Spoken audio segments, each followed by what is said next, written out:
Hey, Shawna, how in the world do people not only survive, but thrive after a soul crushing, devastating turn of events in their journey? Well, today's guest, Jenedy Paige, she is a renowned artist and now American Ninja Warrior, athlete and coach, and now event organizer, has an amazing story and journey. Let's dive in. Welcome to the Girls Talk Healthy Aging podcast, where we dive deep into pressing health and fitness issues facing aging women. I'm Alli Kerr. And I'm Shawna Kaminski. And together we'll bring candid conversations, expert advice, and personal stories that will inspire and empower you on your own wellness journey. Jenedy, we are so honored that you have joined the Girls Talk Healthy Aging podcast. Thank you for joining us. Thanks for having me. Let's kind of start at the beginning because you're a ninja, but you're also an artist. So you straddle kind of two different worlds. So let's kind of start with that art world because art came first.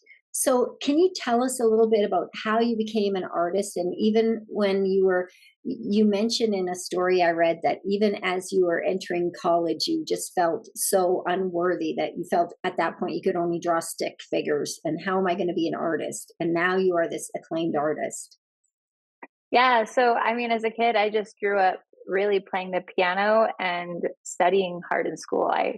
I just, for some reason, had this drive. I wanted to be a valedictorian and get a full ride to college. That was always my goal. So besides music, all I really did was academics. And then I had the opportunity to move my senior year of high school. And it was a very difficult decision for me. My mom actually let me decide whether I would stay where I was living, which was in Utah at the time, or if I would move with my family to Colorado.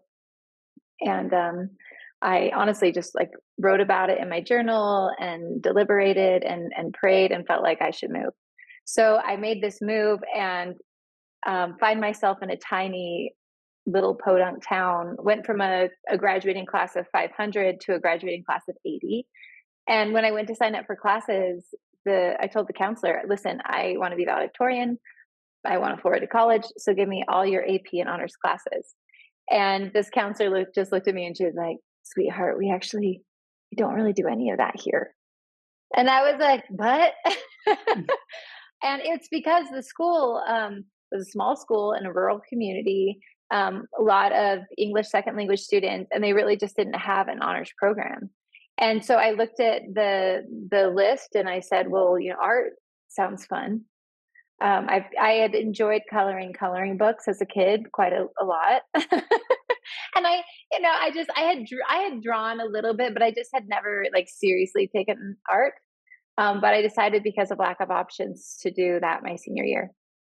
And in this tiny high school, there was a art teacher, and she introduced art to me in the form of a journal. And she's like, instead of writing how you feel, I want you to create an image about how you feel. And at first I thought she was kind of crazy, kind of like a little hippie. And, but I wanted to get good grades, right? So I did whatever my teachers told me to do. So I started doing this art journal and it just lit my heart on fire. I fell in love with it. And I couldn't draw. So it was a lot of cutting and gluing out of magazines. In fact, is this going to be video too? Yes, we are also on YouTube. Oh, you've got things to show us. Honey, I'm an artist. I do show and tell. Okay. Yes, amazing. So this is the actual art journal from my senior year of high school. This is what made me fall in love with art. And you will see how much art talent I had. So this is just cut out of magazines and it says no odd, because I'm very creative. Some other really great ones. This little number right here, I show this to people and I ask them what they think it is. What do you think that is? An avocado coming out of a cloud. Yeah. No, not asparagus, not an avocado. Asparagus, right? Asparagus. It looks like asparagus spear. Okay. Yeah. This was supposed to be a hand. Okay. See, it has 5 fingers. Yeah. Like an alien hand. So, I know. You're like, Jenedy, why was it green? Well, because I was being symbolic, and this wasn't just anybody's hand. It was my hand, and green was my favorite color at the time. So anything in this book that is green is symbolically me. But it's like this hand shooting through the clouds, reaching for the sun. And I was symbolically trying to portray like my ambition, like my goals for life. And Amazing, you know? yeah, incredible. Well, Here's stick figures. This is actually a 2-page spread. So these are stick figures jumping off a cliff. It was supposed to be like symbolically showing like a leap of faith. But yeah, so they're pretty. Wow. They're pretty good. I don't think those are not the stick figures I could draw. No, those Still- are way still- better stick figures. still drawing a stick figure like this and thinking that you're going to go get into an art program at a university is kind of a far cry. Okay. There. So I come home from school one day and I tell my mom, I'm going to be an artist. And she's seeing this like asparagus hand, and like I'm just glitter gluing like leaves in a book. And she was like, are you sure, honey? And I was like, yeah, Mom, like I love this more than anything else. And she was like, okay, good luck. And I did get an academic scholarship. And when I went to school, like the first day of freshman orientation, you're in this big auditorium and they do a PowerPoint presentation of previous student art. Oh, And that's when it became very apparent that I had no talent. That's when I realized what people with art talent are actually capable of doing. And so all of a sudden you're coming from a small town, you think like, oh, I could maybe do this, you know? And then you go to the university and you're like, I got nothing. And so I actually like left that orientation in tears, walking back to my apartment thinking I have got to change my major because I can't do that. And then as I was crossing this street to my apartment, I just had this overwhelming feeling that just said, Jenedy, you can be an artist. And I was like, have you seen my work? and how could I possibly be an artist? And I literally just felt like this impression, I believe, from God that just said, I'm going to help you. And I believed him. And I mean, I had spent, I grew up a religious person, and I had spent a good 8 years really trying to have a relationship with God. And so when he told me that, like, I didn't question it. And so then I started going to school at 4 a.m. because that's when the buildings opened for the janitors to clean. And I would be alone in this big art room, and I would just start every day with a prayer and just be like, okay, well, you and I both know what I'm capable of on my own. So if anything, good is going to happen today, I'm going to need you here to help me do this. So that was my college experience. And over the course of 4 years, I actually learned that there's some really academic parts to art. Like when you learn proportion and drawing the human face, like it's actually kind of mathematical. Yeah. And so I just kind of applied the talents that I did have, like I was good at math, to becoming an artist. And I've now been painting for 18 years.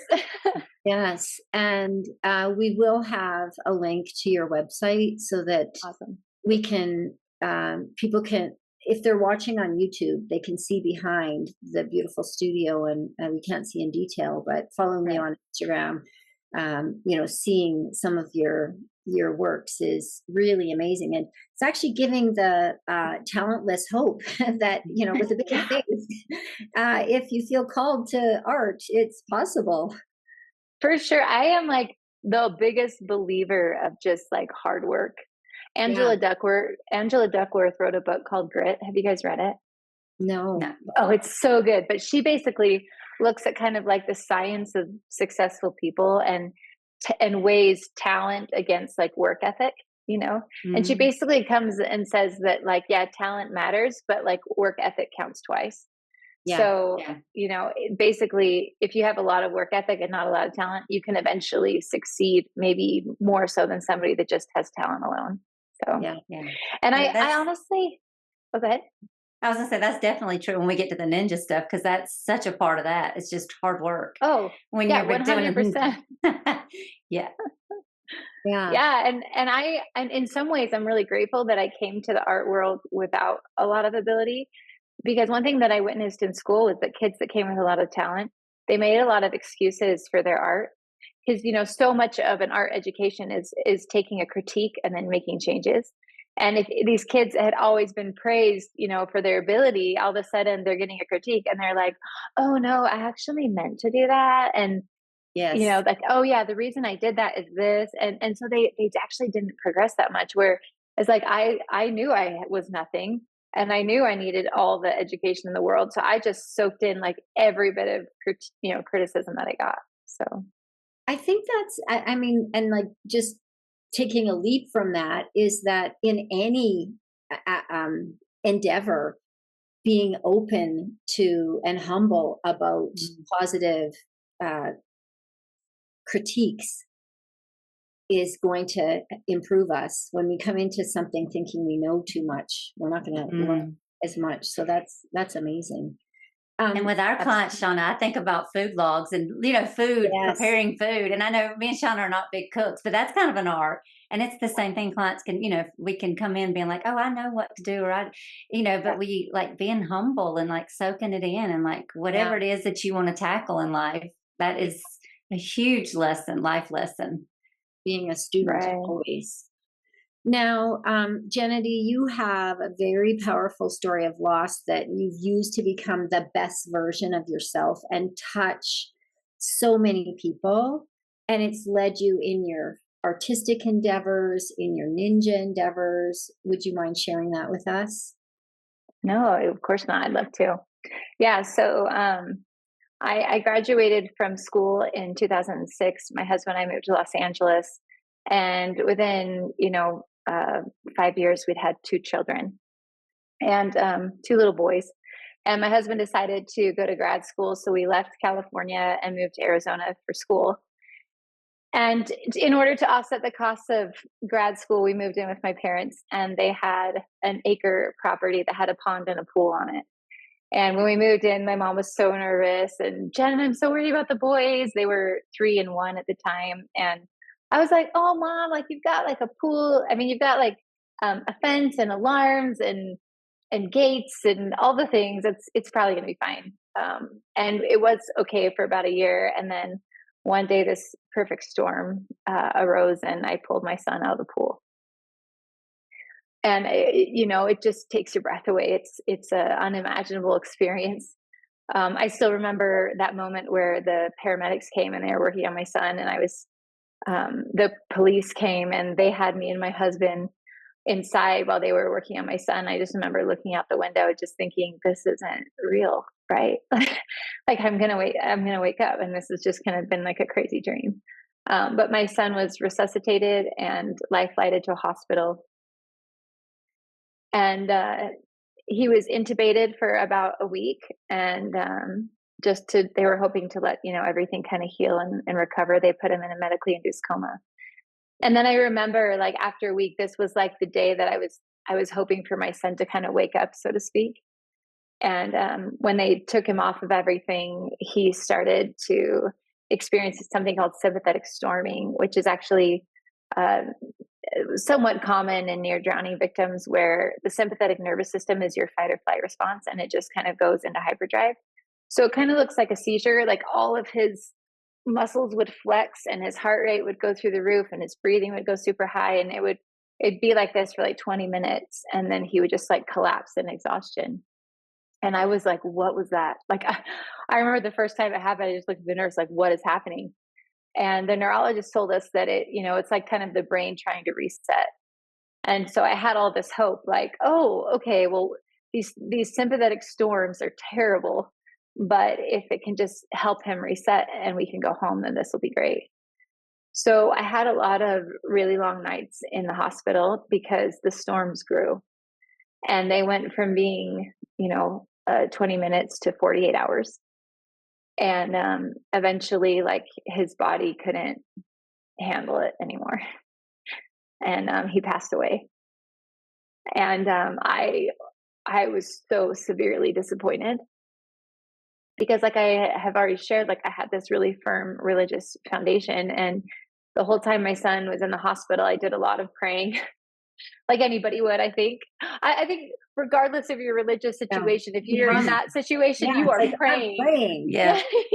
Yeah. And I wrote in my journal and I read the Bible, and I literally waited for a miracle. Like I read every story of Jesus healing somebody, and I just kind of brought all my faith to the table. And so when my son passed away, I was angry with God because I was like, well, what was that? Like, where's the story in the Bible where this mother has all this faith and she brings you her son, and you say not to, sorry, no. And so I kind of went through this,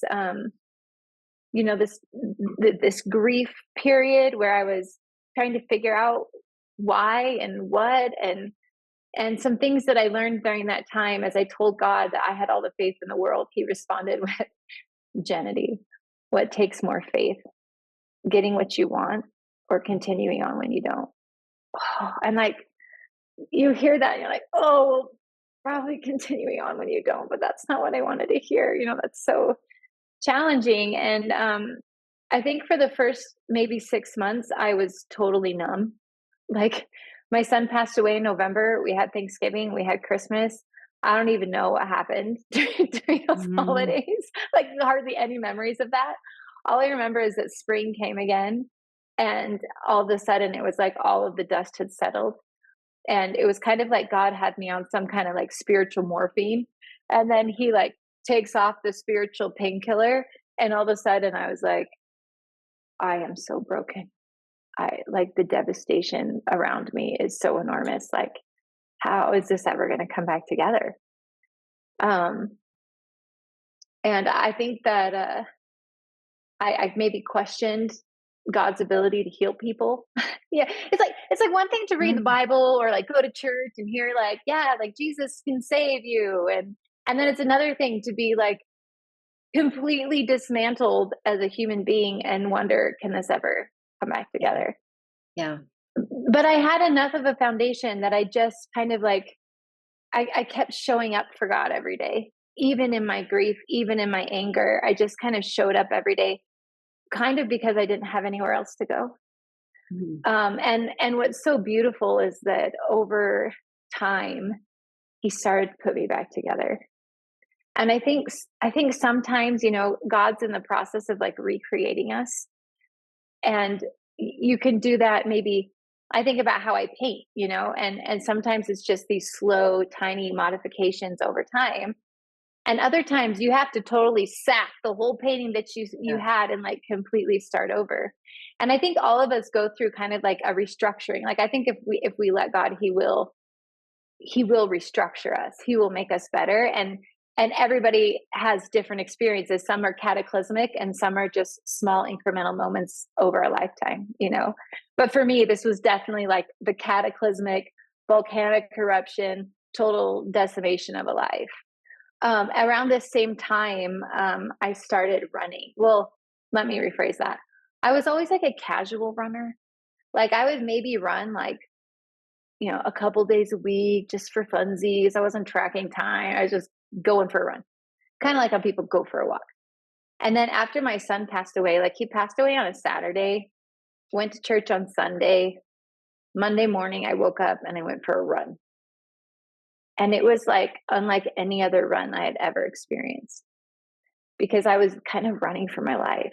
It was like, like, I remember like running and crying, and I had so much feeling that I didn't know what to do with it. And so like running became just like one avenue, like a place where I could put it. And so I would run hard and fast and cry, and then I would get home and I'd feel like a little bit better. And so I kept running. And then several years after we moved, we were living in Arizona, we moved back to Utah, and we lived just down the street from a rec center. And I told my husband, like, maybe we should like work out sometime. Like, maybe I'm going to go lift weights sometime. So I signed up for like Mom Fitness, and like like group fitness classes, and started lifting weights a little bit. And I found in weightlifting, as you resist the gravity, like the pull, right? That I would feel this physical grit, but also this emotional or spiritual grit. Like in the resistance, it was just like, and it's like I could see myself physically getting stronger, but I also felt like it was somehow strengthening my soul at the same time. Um, and so it took a long time. I mean, I think I'm still kind of in the process of recreation, but I can tell you that like over time things started to come back together. And I remember when my son was in the hospital, so desperately wanting to press the rewind button. Like I'm a child of like the early 90s, and I just remember like we had those rewind machines. And in my head, I just so often just wanted to press that button. And but then afterwards, I felt God telling me, like, Jenedy, I never intended for you to go back. Like I had a version of you like waiting in the future. And you could only become this way through a total shattering and then reconstruction. And so really it was like my art, my faith, and fitness all kind of worked together to bring the pieces back. And it's amazing, Jenedy. Like so many people go through so many tough times. We all go, anybody that lives on earth long enough is going to go through something. And we can feel so hopeless, so overwhelmed, so broken. And I think your story is such a story of hope, that there is hope, like that you can keep going. Like life is not over. And like you're doing all these things now, even after going through something that was that broke you. And the fact that you've been able to now you've done ninja warrior, meeting all these amazing people. We were just talking earlier about some of the people that you've ninja'd with, and then the art, like what where do you get that, like how to, like for somebody out there that's in that, because I know there's different stages and different stages of grief and different stages of just life. And so like what would you say to someone who's maybe in the early stages and the depths of that? If I could just Well, interject, yeah, go ahead. I kept showing up for myself. So someone that is at the bottom, what does showing up for yourself mean? And showing up for God, you said. So, to kind of piggyback those two thoughts, can you kind of address that? Yeah, I mean, a lot of people, say like, "Oh, Jenedy, you have so much confidence, or you believe so much in yourself, or whatever." And it's like, no, I don't. All of my confidence is in my God. Like I have all the faith in the world in Him, and I trust His ability to help me in everything that I do. And so, honestly, the only answer that I have for somebody that's in the depths is you have to. I couldn't have made it through if there wasn't a higher power helping me through it. And so I think that I encourage everybody, no matter if they're in the dire straits situation or they're just kind of coasting or whatever, no whatever phase of life you're in, to seek some kind of a relationship with a higher power. Because it's actually really important to build that relationship in the calm times, so that when you are shattered, you've already had this pattern going. But yeah, like I trust His ability more than I trust mine. And that our abilities combined, my will, my ability combined with His becomes something greater, right? And I just honestly don't know how you go through something so shattering on your own. Mm-hmm. So for me, honestly, journaling was like a huge piece of it. And this is a personal thing. Like I grew up in church where you pray and you read the Bible, but kind of my own personal experience has been that writing is imperative to all of it, because writing is like where you synthesize everything. Writing is where you write how you feel. Like, I am broken. This is the Grand Canyon. This is never coming back together, right? And then when you pray, you have specific things that you can pray about. And then when you seek either in the Bible, I mean, there's so many great books out there, no matter what, belief system you have, like find inspiring words, because I believe that words have power, and that having a daily practice of just trying to build your spirit will help strengthen your body. And it's kind of, it works both ways. I believe we're both spirit and the physical being, and that as you strengthen one, it enhances the other, and it works both ways. Yeah. The thing about journaling is sometimes you don't know how you feel until you write it down. It's the process of journaling, and then being able to kind of look back, and then you're a witness to your own journey. Yeah, So, absolutely. And yeah. and you think about how much, like, I in fitness and stuff, people say, hey, if you really want to improve in how you eat, you need to write down what you eat so that you become aware of what you're actually even putting in your mouth, right? and Yes. and I feel like with our lives too, like, so without taking a moment to kind of take the bigger perspective, the broader view, you're just literally living in every moment. Yeah. And if those moments are challenging, it's hard to have hope for the future, Yeah. because all you're thinking about is right now and how bad it sucks and how much you hurt. Yeah. But taking a moment to write, you think about, oh, how has God helped me in the past? What do I want for the future? And what do I need to do today to just get through today to progress a little bit towards what I want in the future? Yeah. Yeah. I like how you equate like journaling to food logging or writing down your workout. Like if you want to become aware of anything, writing it down is really helpful. So that is great. And maybe you're journaling with art. Did you use art in your journaling at all, or did you use words? Well, actually, it's both. And Show and tell. both. Show and tell. Yeah, you can tell. And I think I've seen some of these on your website. I sometimes will do journal pages on Instagram too, but I'm really thankful for this one. So this is 3 days before my son passed away, and I was Wow. just sitting there watching him sleep, and I had some Prismacolors, Yeah. and so I didn't know that it was going to be the Yeah. last portrait that I did, but I have that, and then this is my current edition. I love this book so much. I have become a connoisseur of journals because I've kept one since I was 10. Yeah. But now it's like I recently took my kids to Turks and Caicos, and I did these little portraits of my kids.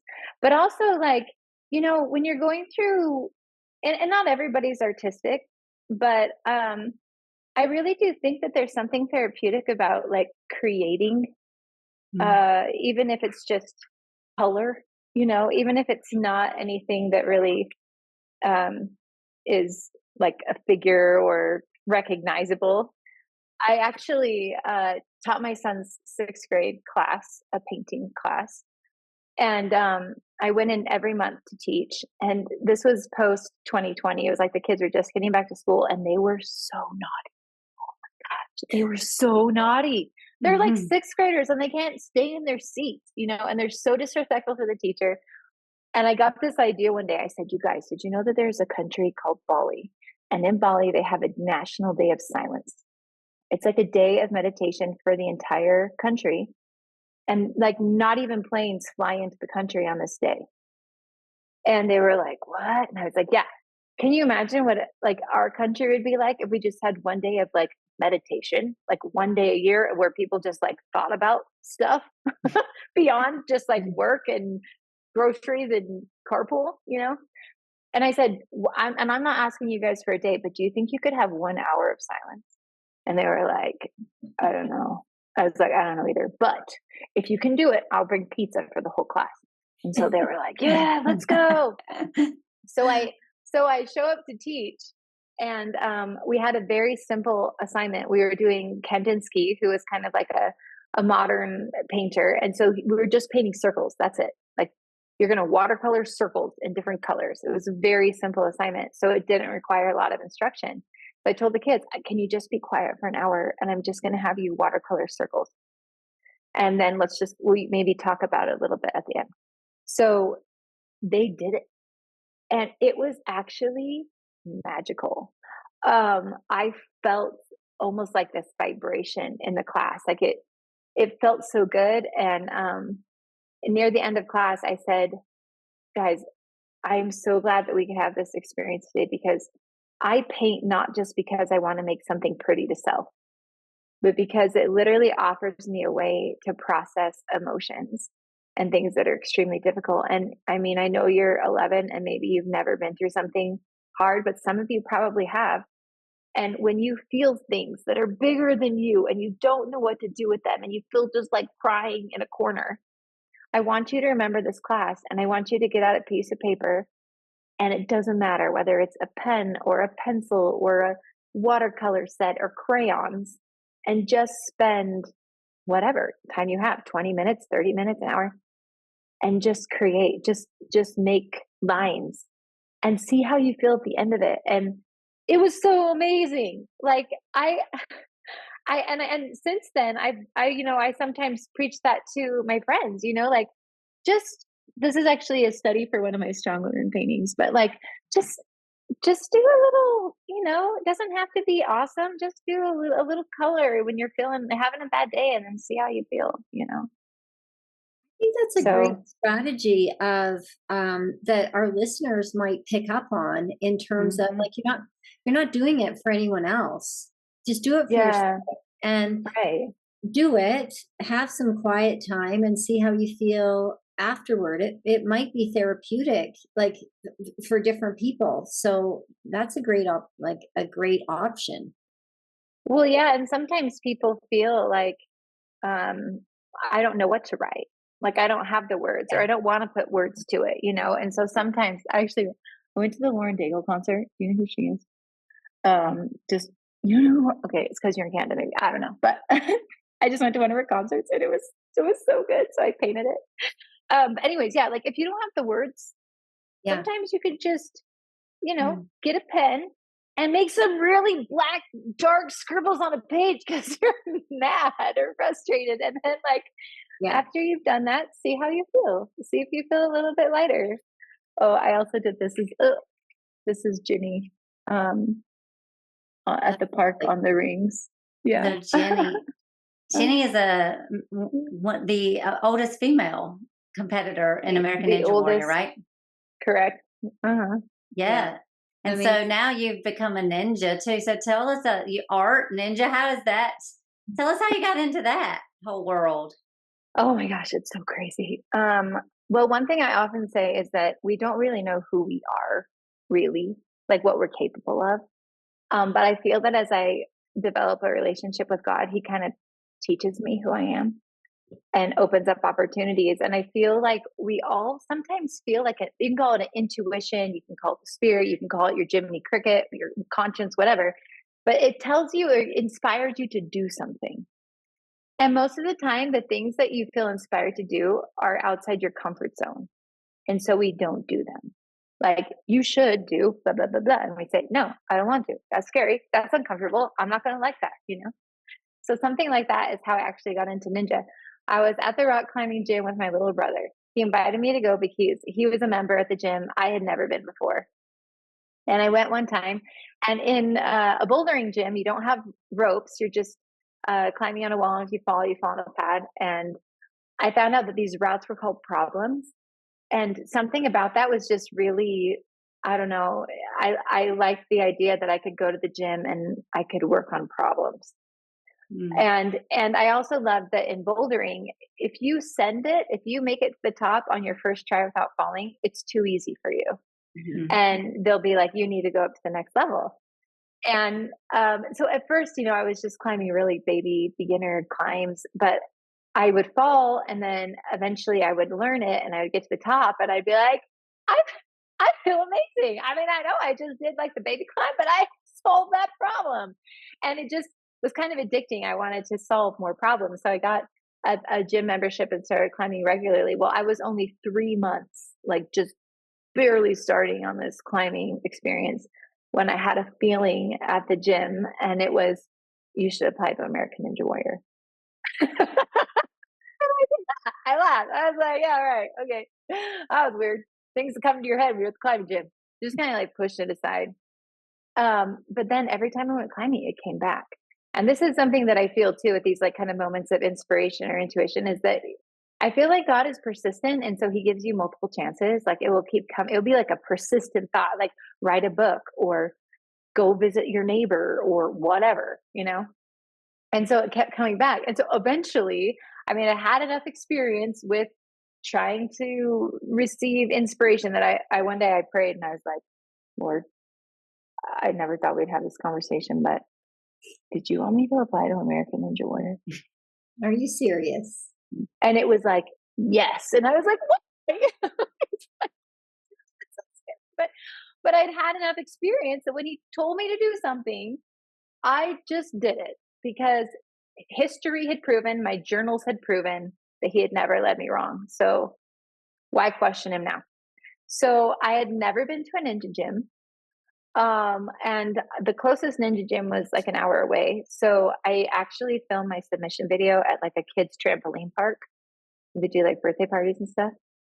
And I told my husband after I applied, like you basically go online, fill an application, tell him your whole life story, submit a video. And then I told my husband, like, okay, so God told me to apply, but I don't think they're actually going to call me to be on the show because I literally have no experience. But I should probably take classes somewhere, like just in case, because just in case out of the blue they call me, I don't want to be like a total idiot on the show, you know? so I signed up to take classes at that gym that was over an hour away. And you walk in and they're like, oh, are you here to sign up your kids? And I was like, no, actually, I'm here to take classes.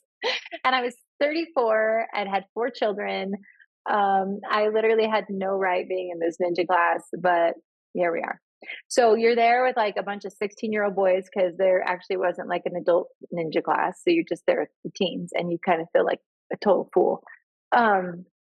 But like the very first thing that they kind of teach you is something called the lache, where you're swinging on this bar and then there's another bar maybe like 6 feet away and you have to throw your body and then catch that bar. And I'm like 5'7". And so I remember swinging on that bar and my toes are not anywhere near the other bar, right? And you're thinking, is it physically possible for me to launch my body through the air and catch this bar? Because it literally seems impossible. Yeah. Mm-hmm. And so the first time you just kind of throw and you don't come even close, you know? And then my coach, who was like 18, you know, is like, yeah, ma'am, you actually need to kind of like throw, like pretend like you're throwing the bar behind you. I was like, son, you realize that bar is stationary? Like, how am I supposed to throw that behind me, you know? But with enough tries, I eventually caught the bar. And when you eventually catch it after, I don't even know how many tries, it was like sending the climb in the bouldering gym. You just feel like, oh my gosh, I did that and it was impossible. And then you think, what other things am I telling myself are impossible but are actually possible, right? But anyways, my hands hurt so bad, like driving home. Mm-hmm. The hands are bleeding. You tear your tears. hands. The calluses come off, and I'm driving home. My hands hurt so bad. I just remember being like, Lord, this is dumb. Do you realize I'm an artist and I need these for my living? You know, and you're going to throw these into metal bars, and I'm going to need more support next week because this hurts so bad. So yeah, I kept showing up at class even though I was terrified to go. I remember I was like dreading Monday nights. Was like, oh, I'm gonna have to go take that class with all the teenagers and look like a fool and throw my body. And I'd be sweating like down to my rib cage before I even like walked in the door because I was so scared. But yeah, I instead of being super overwhelmed by everything that I couldn't do, I just made a goal to pick one thing. Okay, we did our 6-foot lache this week. This week, let's work on the double steps. This week, let's work on the rings. And one little obstacle at a time, I started to be able to do some of it. And then the shock of my young life, in April of 2019, they invited me to compete on American Ninja Warrior. I remember being like, oh my gosh, this just got real. Like, now I actually have to do this. This is crazy. So yeah, I went to Tacoma, Washington to compete in the Tacoma Dome. And I just remember feeling a lot like is this how David felt going against Goliath? Like, this is just so big and I'm so small. And I just, I hope this goes well. And I made it to the fourth obstacle as a rookie and was shocked, right? You're just like thrilled to have made it that far. And I just thought, that's amazing. And I thought, why am I here? Why? God asked me to do this. And I thought, I know why. It's so that I can like share my story of loss on national television and maybe help some other parent out there, right? And so I did the whole green screen interview with the producers, and I'm crying and they're crying, and this beautiful experience. And then that was in March, April, and then in June, I get a letter that says, "Hey, thanks for being on American Ninja Warrior. You did really well for a rookie, but you competed with too many celebrities, and we don't have time for you on NBC." And you're just like, awesome. So it's going to be like it didn't even happen. Cool. And then you kind of go back to the drawing board, but you go back to God and be like, okay, so I did it, but it's going to be like it never happened. And we're like, what are we doing now? And I honestly thought before all of this that God was just going to send me on this happy little ninja tangent where I was going to do this one little thing on TV, and then I was just going to go back to being an artist. And instead, God was like, well, Jenedy, you've been practicing like 3 months. What happened if you trained for a whole other year? I'd probably get better, like that sounds so uncomfortable, but I'd probably get better. So now I've now competed on 4 seasons of American Ninja Warrior. I've competed at the World Ninja Series finals twice. I have been coaching for 2 years. And it's kind of like how I thought I was on this little ninja tangent, but I'm realizing God actually needed me to become a different person. Yeah. Kind of like how we were talking about before. He never intended for me to go back. He only intended to change me into something else.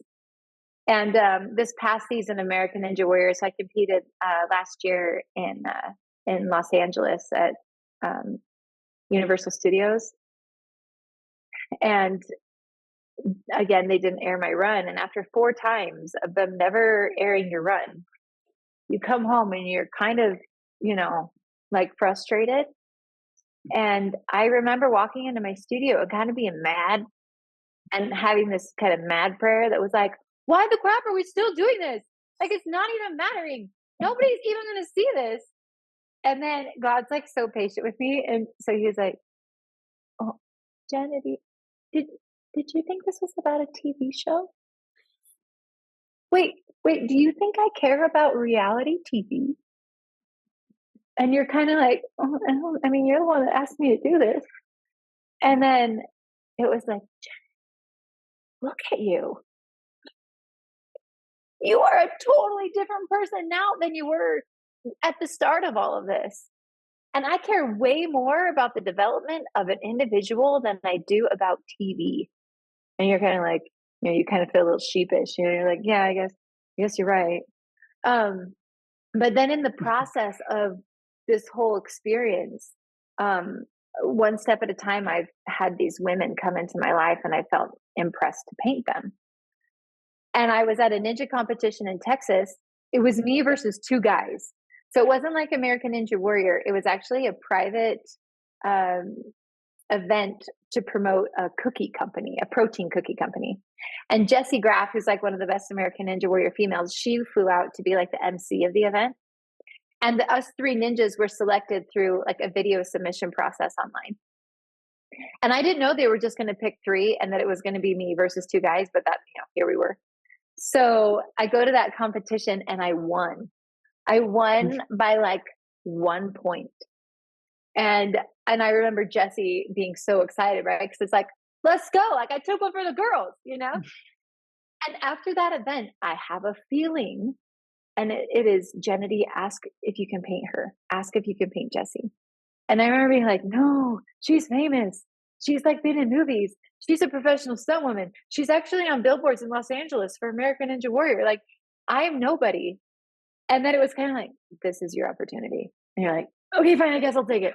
So I go up and I'm like, Jessie, so actually, I'm a better painter than I am a ninja, and like maybe I could paint your portrait sometime. And she was like, that would be awesome, because she's actually super down to earth and the sweetest human. And so I painted her. And again, I'm thinking, oh, God's sending me to just go paint this one girl. But then the next thing I know, I'm camping in Coeur d'Alene, and I get this feeling, hey, Jenedy, who actually lives in Spokane? And I was like, oh, Sandy Zimmerman. Yeah, you should go hang out with her and ask her if you can paint her too. And I was like, okay. so, so, so I say I'm in Sandy's backyard, and I'm like, hey, Sandy, could I paint you? And one at a time, like these women have come into my life, and all of a sudden now I'm creating a collection of art of strong women. And I'm so excited about it because, being a painter for 18 years, I've never seen it. Like women have been painted for centuries, but always as kind of like objects of beauty, a soft feminine, which we are that too. But I've just never seen our strong side represented in oil paint. And so it was so beautiful because somehow I feel like part of the reason God sent me on this ninja path was also so that I could meet these women, also so I could become a strong woman. And it's funny how things change, right? First, I was like, "Oh, I'm painting Jessie. Oh, I'm painting Sandy. Oh, wait, no, this is bigger. I'm doing like a show." And then it was like, Jenedy, all of these women have incredible stories. What if they spoke at a conference? And the Strong Woman Experience was born. Amazing. And I look, yeah, and I think, well, maybe I did ninja for all of this, Yeah. Yeah. And we never know where our journey is leading. And one of the things that I love about Ninja is, and just listening to you talk about it, is that when we see it on TV, it looks so easy and it looks like people just fly through the air. And yeah, people fall in the water, but it is so hard, and you have to fall so many times and you have to work at it so many times to get better and to do all the things. And so just going through that process once again of doing hard things, failing a lot, because that's part of it. If you're never going to be a good ninja if you don't get used to falling and failing a lot. And then right. now, coming forward, and we've actually interviewed Sandy, and she does have a great story. So I encourage any of our listeners to go back and listen to that interview with Yeah. Sandy Zimmerman, because she was on Girls Talk Healthy Aging, and we just love her. So I love that you're getting to meet these amazing women, and we definitely want to hear more about the conference that you're putting together and when that's going to be. What can you tell us about this? And what is it called? Yeah, so I'm calling it the Strong Woman Experience because I don't want people to think it's just a conference where you go and you sit and you listen, right? Because I just think, man, for the Strong Woman Conference, you couldn't just go and sit, right? So I decided instead to title it the Strong Woman Experience, because while there will be moments of listening to inspirational stories, it's also going to be a lot of different strengthening activities that you can kind of choose to participate in, everything from ninja to climbing to yoga. But I also want to talk about the whole person. So I want to talk about journaling and meditation and the sound bath, and also like eating and nutrition, and kind of like just spend a whole day discussing what it means to be a strong woman, and have breakout classes and experiences, so that you get to come and actually do strengthening things and not just listen. Talk about it. Yeah. Just Yeah. sit all day and listen. Yeah. Do something. Do something. Yeah, let's do. So I'm planning it for fall of 2025 in Sandy, Utah. Dates are still forthcoming. However, if anybody's interested, you can visit strongwomanexperience.com and enter your email, where I'm building a list of people that are interested, and you can get more information about the show. Well, we definitely look forward to that. And I mean, it's been such a pleasure listening to your story. And, you've done such a nice job of like kind of buttoning it up, of like going through this storm and deep trauma, and like bringing it full circle to where you're, through it all, you've been open and willing to learn, and then helping others in their times of storm and trouble, so that you're paying it forward. If you had a wish for our listeners, what would it be, Jenedy? Honestly, that they would take a little time each day to work on their spirit. I feel like it's really easy to just, especially in this world of fitness and, we're wanting to be healthy, to think only about taking care of our bodies. But I really do think if you have a healthy soul, it's going to only improve your physical fitness. Also, to think about the things that you suffer and see them as growth opportunities. What's really fascinating to me is that in the body, there's only one way for our muscles to grow, and it's actually through tearing them. And so, should we be surprised when we go through soul-wrenching experiences? Because I think that God never intended for us just to come here and stay the same. Like, what be the point? And so, as you're going through those tearing experiences, just know that these can eventually lead to catalyst for growth and for becoming a better person. Sometimes I think about my story and I think, like, how good would I be if I always got what I wanted? Yeah. If I had only ever known joy, if I had only ever known happiness, Yeah. I think I would be a pretty shallow person. And it's those really, harrowing experiences of the soul that turn us into the person that I think God always intended us to be. Yeah, and just my wish is that for anybody listening that is going through those terrible experiences, to know that there is hope, and to keep going and to keep looking and searching, because there is something on the other side. There is hope for happiness. So you're a great example and inspiration. So I really thank you for sharing. Sure. Another thing I just want to add is that if you only exercise all the time and you're only tearing your muscles, they'll actually never grow. That rest is like essential, right? It's the key to allow your body that space to come back together. And so I feel like our souls need that too. Moments of rest where you can focus on healing and kind of coming back together. And that ties into my wish, which would be the journaling, because that can be a way of kind of resting your brain or putting it out there. So my wish would be that we maybe tap into Jenedy's journaling. Maybe we aren't artists in our journals. Maybe we are. But I think that is such a good takeaway that you have given us. Thanks for listening. You'll find me, Alli, on Instagram at Alli Kerr Fitness. And you'll find me, Shawna, on Instagram at Shawna Kaminski. Feel free to pop us a DM with questions and or feedback. If you're enjoying the Girls Talk Healthy Aging podcast, please subscribe and share it with other health-minded women. Ratings and reviews are also much appreciated and help us get our message out to a larger audience. Until next time, be healthy and be happy.